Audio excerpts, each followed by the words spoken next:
আসসালামু আলাইকুম, সবাই কেমন আছেন? অনেকদিন পর একটা ভিডিও দিচ্ছি।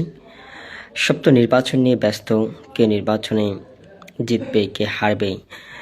এর থেকে বড় কথা হলো যে হাদি আমাদের থেকে চলে গেছে, তার বিচার এক প্রকার না হওয়ার মতোই নিশ্চিত বলতে পারেন।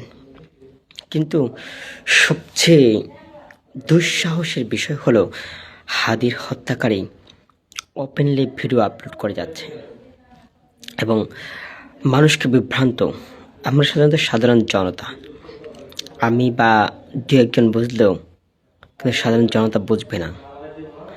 সিম্পিতি তৈরি হয়ে যাবে। হাদির হত্যাকারী যেভাবে আসলে কেউ যদি চুরি করার পর বলে চুরি করি না, শত প্রমাণ থাকার পরেও, অর্থাৎ তাকে আর আপনার সিম্পিতি দেখে লাভ নেই, যেটা 100% প্রমাণিত।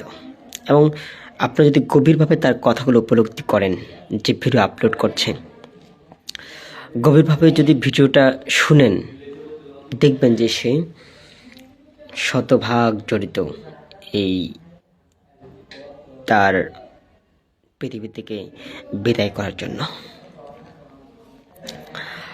অর্থাৎ সে যেখানে থাকুক,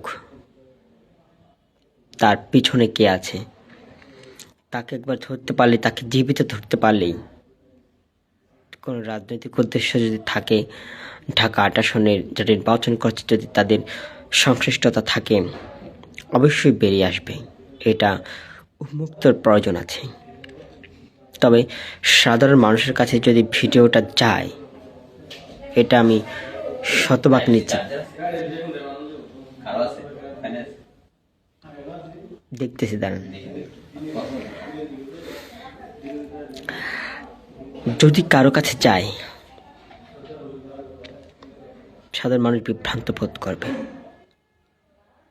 তো আমার সরকারের প্রতি আহ্বান থাকবে, আপনারা যদি সম্ভব হয় এইসব ভিডিওগুলোর সাথে সাথে সরিয়ে নেবেন এবং তার লোকেশন কোন আইডি থেকে আপলোড করা হয়েছে, কীভাবে হয়েছে, তাকে সহ আপনারা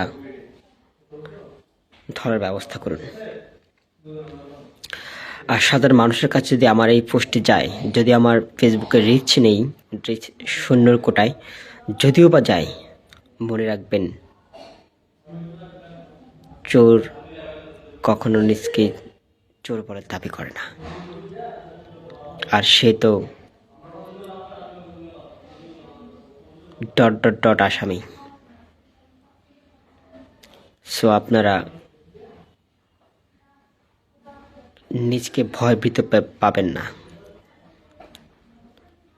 আইন শৃঙ্খলা বাহিনী যেহেতু সেখানে শতভাগ নিশ্চিত করেছে এবং আইন শৃঙ্খলা কোনো সমস্যা আছে কিনা তা অবশ্যই দেখবেন।